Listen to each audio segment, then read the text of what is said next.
Well, last week we asked you to put your detective hats on and once again help crime solvers and the Wicomico Sheriff's Office in helping them find their most wanted. And we are told you did just that. Just minutes after the segment aired, the Sheriff's Office once again started to get calls. Terrific news, thank you. So back with us once again for this Most Wanted Monday, Lieutenant Tim Robinson with the Wicomico County Sheriff's Office. So you got some calls, did you? Yes, it is. And actually the phone calls came into the Crime Solvers line. Okay. And Crime Solvers then forwards the tips to us. So how? But we did get 3 of them. First one started at 5:30, and we got 2 more during the course of the evening, all based on people that we profiled.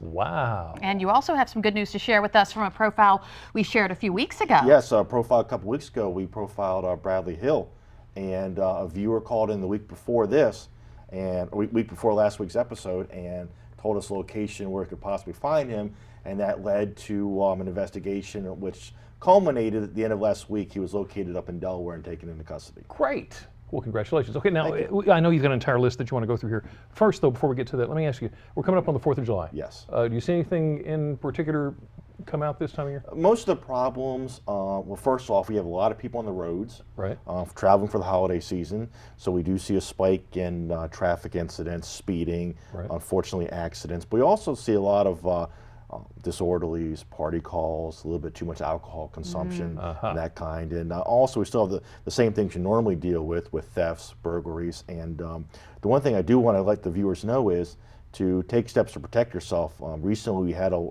rash of thefts from motor vehicles, and the common denominator was people leaving their cars unlocked.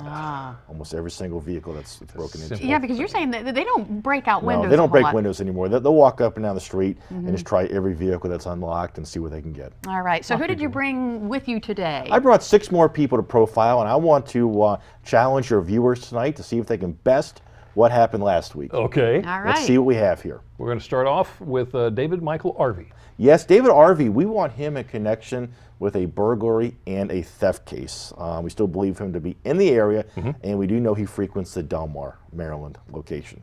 All right, next, Desmond Brown. Yes, Desmond Brown, we want him in connection also with a burglary and a theft case. We also have a second warrant issued for him in connection with unpaid child support. We believe him to be in the Mardell Springs area. So again, if you know Desmond Brown's location, please give Crime Solvers a call. Alrighty, KESHAWN COSTEN. Yes, KESHAWN COSTEN, we want him in connection with an assault case. We do believe him to be here in the Salisbury area, and once again, if you know where we can find KESHAWN, please give us a call. And we have Matthew Hodgson. Yes, Matthew Hodgson, we want him in connection with a theft case. And again, we believe him to be right here in the Salisbury area. So again, give Crime Solvers a call if you know where we can find Mr. Hodgson. Okay, take a good look here at SABRINA NEAL. SABRINA NEAL, she is wanted on, again, in connection with unpaid child support. So again, if you know where she is, please give us a call. Okay. And finally, we have ARNOLDO RINCON. Yes, ARNOLDO RINCON, we've had a warrant for him. He's involved in an assault case.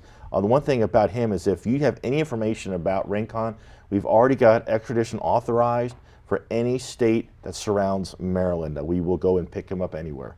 And you need to be careful and not to approach these people, especially him, right? Yes, if you see any of these people, don't try to take the law into your own hands. Please call Crime Solvers. When you call the Crime Solvers line, again, you're not calling law enforcement. They're not going to ask you your name. They take the information and then they forward it to us. Right, and there's the number. 410-548-1776. And you also are on Facebook. Yes, we broadcast our wanted people and give some information on some of our recent apprehensions on Facebook. So is social media working out pretty good for you? Yes, it is. We are taking tips on Facebook. We still get the majority of our tips via the Crime Solvers line, but we are getting them through Facebook. Go where the people are. All right. Thank you so much. Thank you for joining us this afternoon. And we accept the challenge. We'll see. All right. Let's see how it goes. Let's do more it. of them today. And if you'd like more information on Crime Solvers, go to WBOC.com and click on our picture at the top of the page. Well, vigilance is key when it comes to protecting your community. When you go to the pool, you probably keep a very close eye on your kids because, well, they could drown. It can happen in the snap of a finger. Yes, it can. But what about after you leave the pool? Still ahead on Delmarva Life. This 2-year-old nearly died from something called secondary drowning, and it can happen hours after you leave the pool. Find out what it is and how you can know whether or not it's happening. And later, like swimming, soccer is a popular summertime sport, and this summer its popularity has exploded because of the World Cup. Do your kids want to get involved? We'll tell you why from a health standpoint. It's a great idea. Delmarva Life, we'll be right back.